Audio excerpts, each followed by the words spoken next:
How you doing, everyone? Welcome to Let's Get Stringing. I'm back with another video of stringing my pure Aero with RPM blast. And during my stringing, I'm gonna be going over some of these topics regarding my pure Aero customization issues that I've encountered, my thoughts on the RPM blast string from playing the last few sessions with it, my stringing techniques recently, state of my stringing business, the good and bads, and my recent news regarding the tournaments that I'm playing, as well as a couple of 2 or 3 USTA teams that I've been playing with. So without further ado, let's get the stringing started.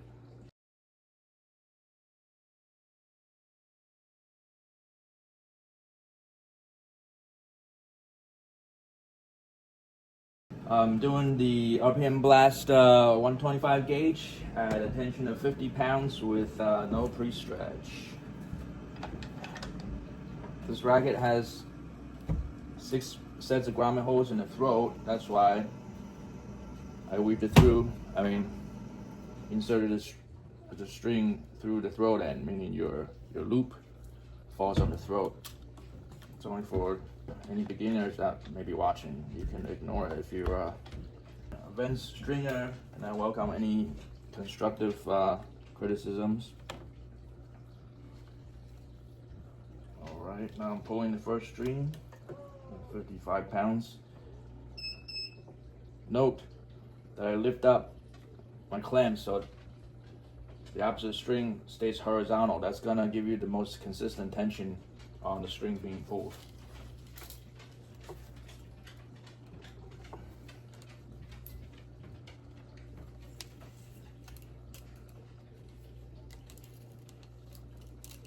My stringing method technique have evolved over the years.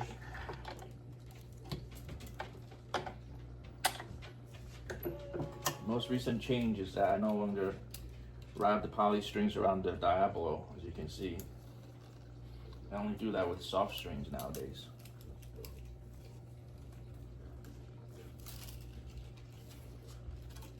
Okay, now I'm going back to the anchor string.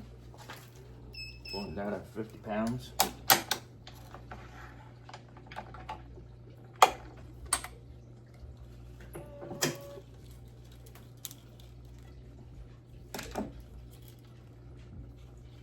Recently, a new subscriber has criticized me of making mistakes of pulling and re-pulling the same string. My response to that was, in that video I was stringing the Hyper G string, which has sides to them and edges. So as the tension is being pulled, I'm able to see from the light reflection that the string is twisted. When I see that, I don't like to see that. I like to keep a most consistent string bed, so the ball has the most even sweet spot to bounce off of. Because one of the issues, one of the common complaint about shaped strings from intermediate players is that it randomly will shoot out uncontrollable balls that one can't quite control. So by making sure that your string isn't twisted this way, you have the best chance of eliminating that. Okay. However, I'm not doing that. I'm not re-pulling any of these strings on this RPM blast. Is that I don't know if I have a cross section of that.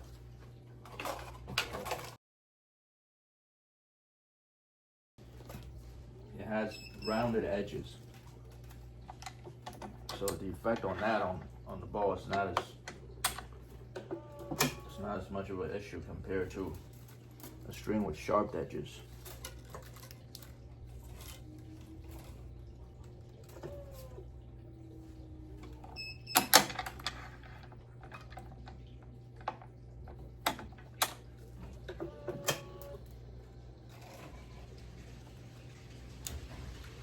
And the viewer also is responding to that one viewer who pointed out I also made minor mistakes in my use of finishing owls. First of all, I don't even know that I own any finishing owls. I use what I have, the owls that I got. I'll show you basically what I have.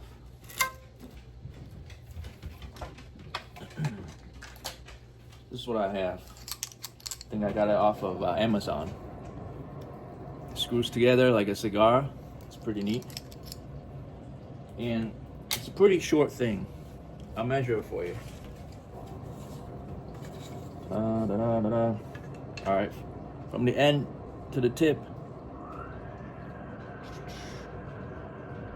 it's just short of 6 inches, 5 3/4 of an inch, as you can see.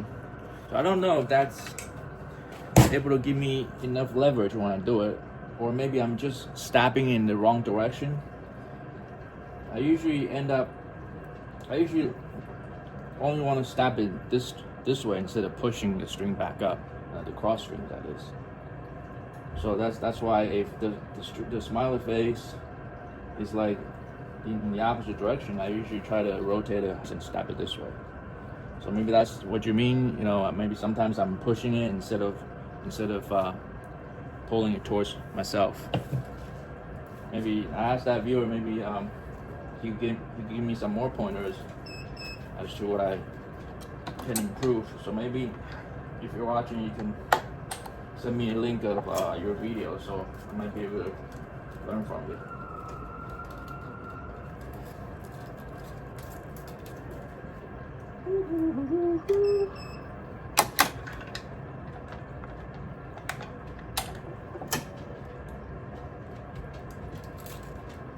This racket has grommet hole skips at 1, 2, 3, 4, 5, 6, 7, both top and bottom. Skips at 7 top and bottom.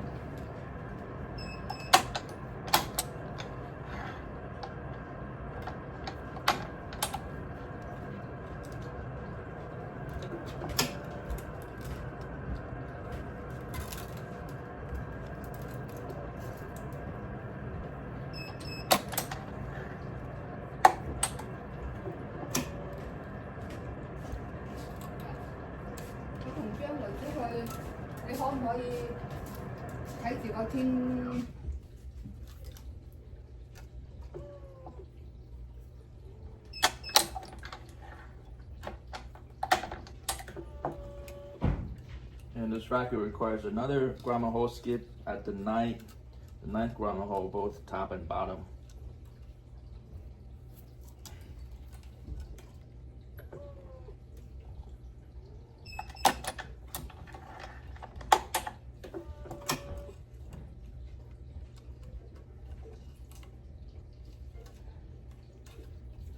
Add an extra 15%, 10 to 15% for the tie-off knot.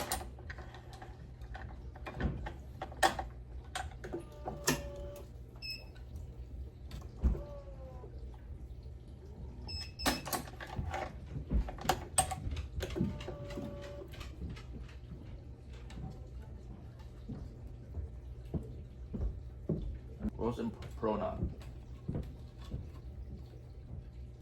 as a finishing knot.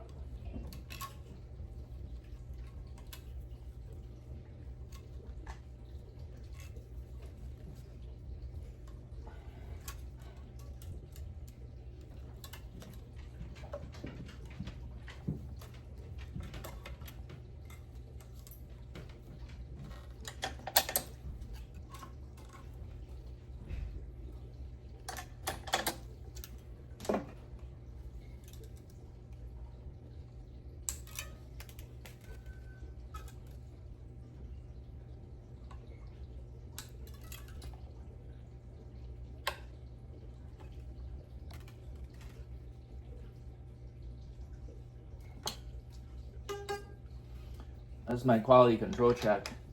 I go from the center outwards, making sure that the right matches left, left matches right. Okay, listen.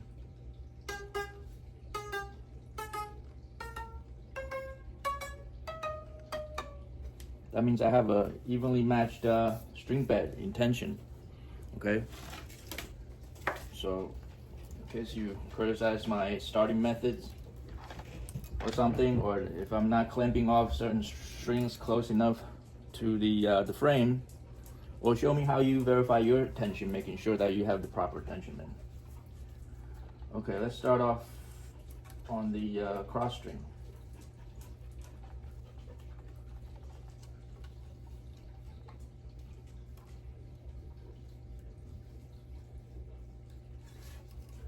I know they sell this stuff like the ERT 300 that measures the dynamic tension of the final string bed. Yeah, sure, that'll measure the string bed with mains and crosses combined. That has no way of making sure that you pull the main string tensions properly. But I'm sure, you know, through trial and error, time and practice, you'll get it right. Everybody's strings are differently, so just because I do it differently from somebody else doesn't mean that mine's better or worse. You're just gonna have to try it and take what's good from what others are doing that you see, and you know, just use it, whatever works for you. If not, then don't use it. That's simple. I'll be using a starting knot. That's why I'm only leaving it short. Such a short section of this tag end without it being able to reach the tension head, because I'm gonna be tying off right away. I'm not pulling tension on this from this end. I'll be pulling tension from my left hand side. I mean from this end. Adam, go back up.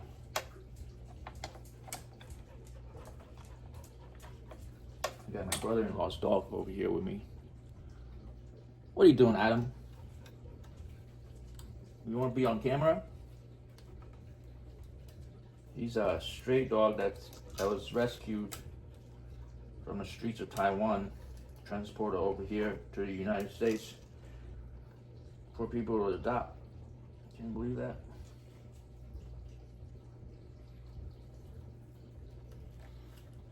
And for this starting knot, I'm just doing another Wilson Pro knot. Takes a little bit more time to do it this way, but it saves the most string.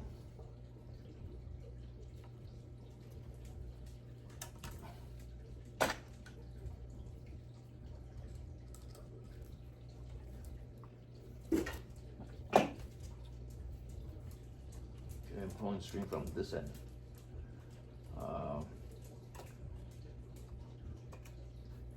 You know what? Let me make it 48 pounds.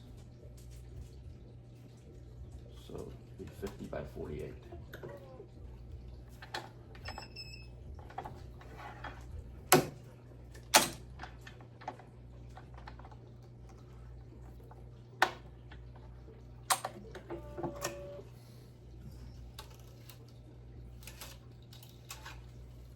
So the issue with customizing this pure Aero is that everything's gray. It's not a big deal. It's just that during some of my matches, I started hearing things rattling inside the frame.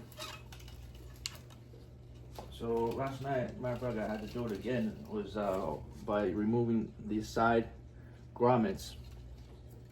You know, first I shake it and I listen to find out, you know, listen with my ear to find out where the shaking particles are, and I nail down to, let's say, one side of the frame instead of the opposite side, and I open just one side of the grommets on just one side, and I have to flip it up and down, left, you know, to try and finally be able to visualize where a bunch of particles are, and then move them out with my owls and Aero tweezers. Part of the stuff that I removed are like some cotton material, which I originally placed inside my handle. I want to say I placed them like at least 8 inches up inside here. But I remember that I didn't put enough inside, therefore it was kind of loose. So over time during play, it started moving up through the channels of the graphite, and that's what happened. So next time when I do this type of customization work, I have to be very careful about how to stop stuff from moving up the handle into the frame, because I mean, it is possible to take out, but it just takes time. Believe it or not, I've done it twice already, removing the grommets. For the most part, these grommets, they don't get damaged, except for the ones that you tie off on, because they get fat. Once they get fat and mushroomed, it's not easy to take them out and put them back in the hole again. Somebody showed a technique of how to reshape those tie-off grommets by using like heat guns and pliers and stuff to reshape, to shrink it down so that it'll fit through the hole. It's possible if you want to save some money instead of buy a new grommet set, but it just takes time. It's tedious work.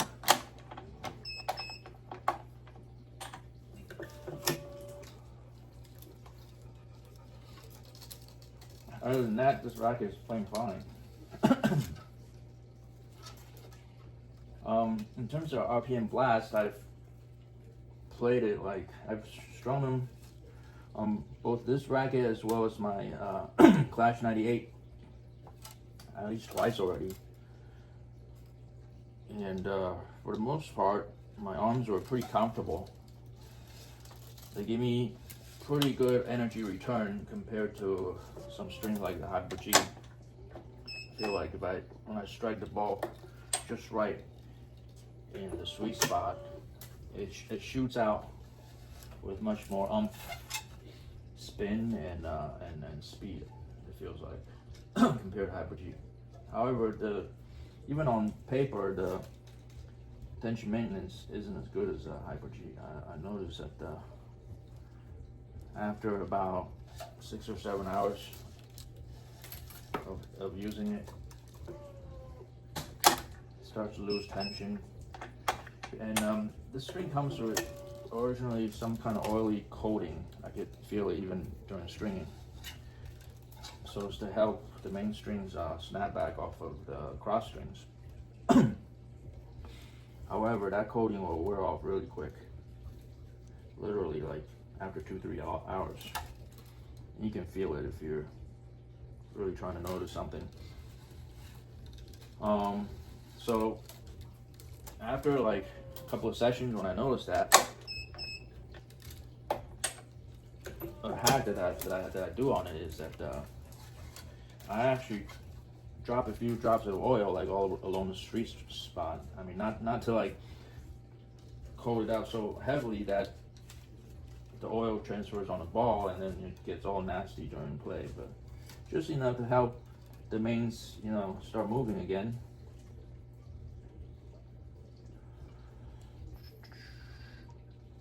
I know people do different things. That's one of the hacks that I do.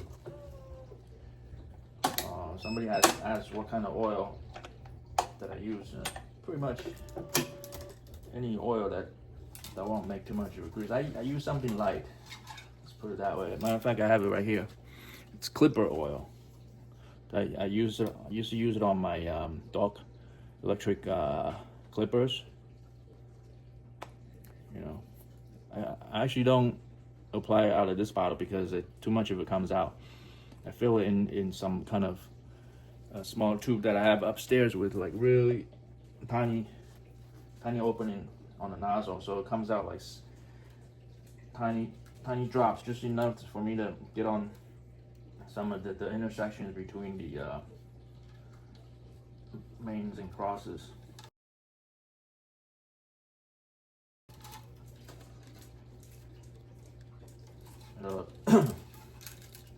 It'll help your mains glide again much smoother.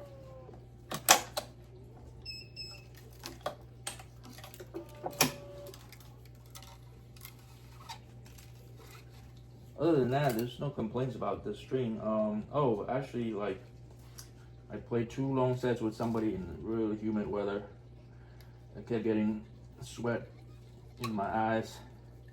And after that, I started getting really sore last night. Still sore right now. I'm supposed to play somebody again at 5 o'clock later. Hey, Adam, go back up.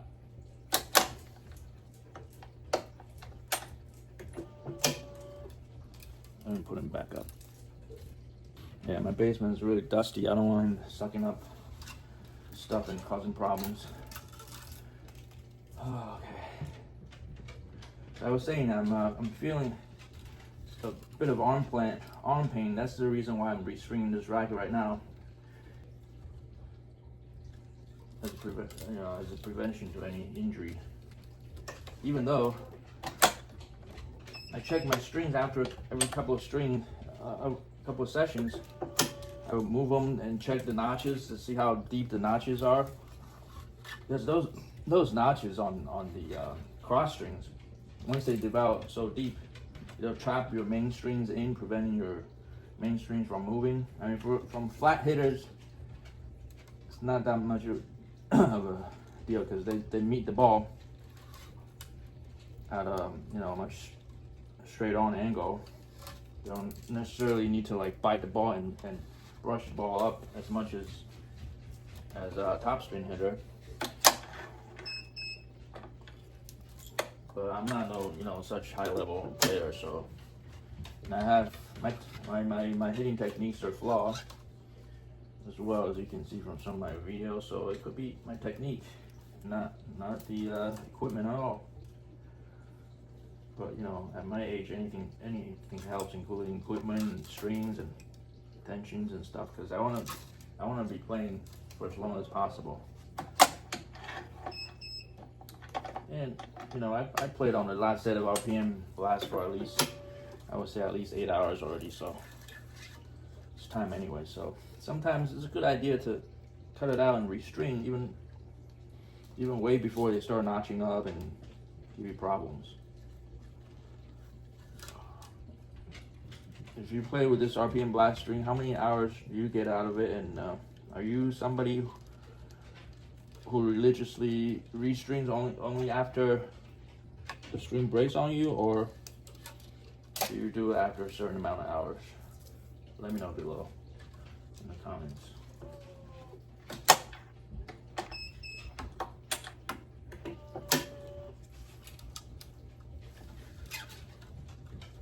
So my string techniques, I think it's gotten smoother. I think I could get better on time and everything, on the speed and accuracy. But I'm liking the progress I'm making so far. No complaints there. In terms of business, I was looking to my business log. I log every string. Every string job that I do, just in writing here. I show you. All right, I write the person's name, the name of their racket, the string and gauge that they use, and the tension that they use. And I try to tally up the total number of string jobs I do after every month. I think the most number of jobs that I've done was like 50 some last August. Okay, I got the last string left. Let's just make sure I got enough. Yeah, looks like I'll be all right. I just won't be able to pre-weave then.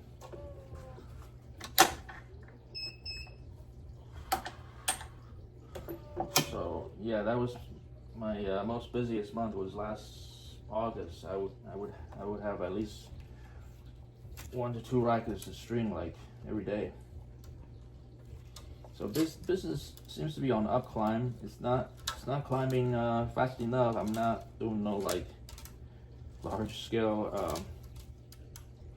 scaling up or anything, because I guess every 3 customer that I will gain, maybe I will lose one customer, either they stop playing tennis or they go into other stringers. I mean, those are uncontrollable factors. Can't worry about that, but they sure still have room to grow. Hopefully it grows enough to a point that I'd be able to really upgrade from this machine to something even better, like a Wilson Barrett or anything that everybody swears by.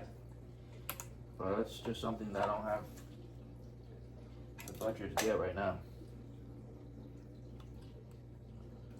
Oh, we're at our last string already, so look at that. I cut the string just enough length. This is the last string, and look, I have like 1 inch of extra string left on the tag end.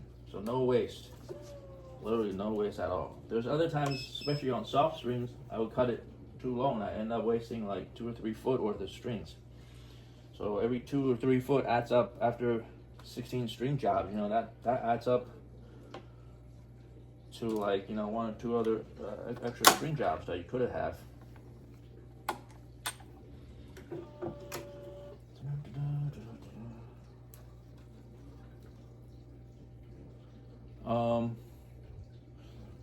Oh, so in terms of business, I wanted to mention that most of my customers have been great, especially repeat customers. But every once in a while, I would get customers that would ask me to buy certain strings because their kid, their daughter or son saw some other kid playing with a certain color, like you know, maybe a multi-filament in the blue color they like, and you order that. I said sure. I ordered it right away, and guess what? Weeks and weeks have gone by. Never hear from them again. Who knows if they've gone to their coach to get stringing, they've gone to another shop somewhere else. Don't know. And I end up being stuck with a pack of strings that I got from Amazon. I mean, luckily it's a pack of string only costs like $5 to $7, but with the tariffs going on these days, you never know, you know, things can add up. So I make it a habit of not pre-ordering for people and end up getting stuck in my inventory. Even stuff that I order for them, you know, for in this case $5 pack of strings, no big deal. If I get stuck with $5 worth of string, I could always sell it to the next kid or next customer who asks for it. But you would think that, you know, everybody with common decency, they would, if they're not coming for a while, they would tell me. They're not coming. This way I could return the string or something. But I understand people get busy. Maybe in the spring or summertime, they take their family, they go out of the country and go on vacation for weeks at a time. Who knows? You have customers like that. I mean, if I get into it, you get into big discussions about how much inventory do you keep for your string business. I mean, for the amount of volume that I do, I can't keep too much. So I usually limit to just a few different common models I know I'm able to sell, so I won't get stuck with unnecessary inventory. And if customer is requesting for a certain string that I don't stock, I have Amazon Prime, and I usually get it here within a day or two. Especially, you know, something like natural gut that costs a lot. I certainly don't want to be out of pocket on it if I can't sell it.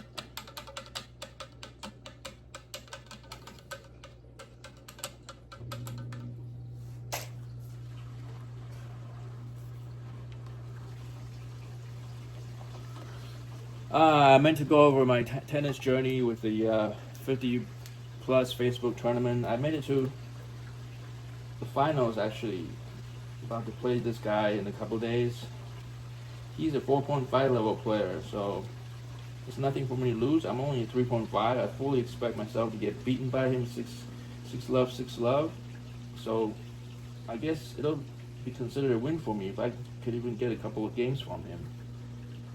But you never know. The guy looks like, I looked through his playing record from his recent years. Looks like he plays mostly doubles, and this is a singles tournament. So maybe I have a better chance. But then, from the previous rounds, he came through like all in straight sets, whereas I won all my matches in 3 sets, including this one girl took me to 3 sets. So props to her. It would be pretty embarrassing to lose to a girl. Thank God it hasn't happened to me yet, but that's another story. I lose to girls all the time playing mixed USTA mixed matches. I'm 0-3 with on mixed team, USTA mixed team. There's more to talk about, I tell you. Mixed double, I mean doubles in general, especially mixed doubles. To me, it's an entirely different sport. I don't even know where to stand, and my volley sucks. Whereas I'm currently on my 18 plus 3.5 team playing #1 singles. I'm currently 3-0 on that team, so I'm proud of that. Be meaning to share that. Maybe I could share some of that in my future video. Okay, I think I got this pretty perfect, and it's for myself to play. Anyways, I'm happy with it. So thank you very much for tuning in. If you have any comments or suggestions, please put them below.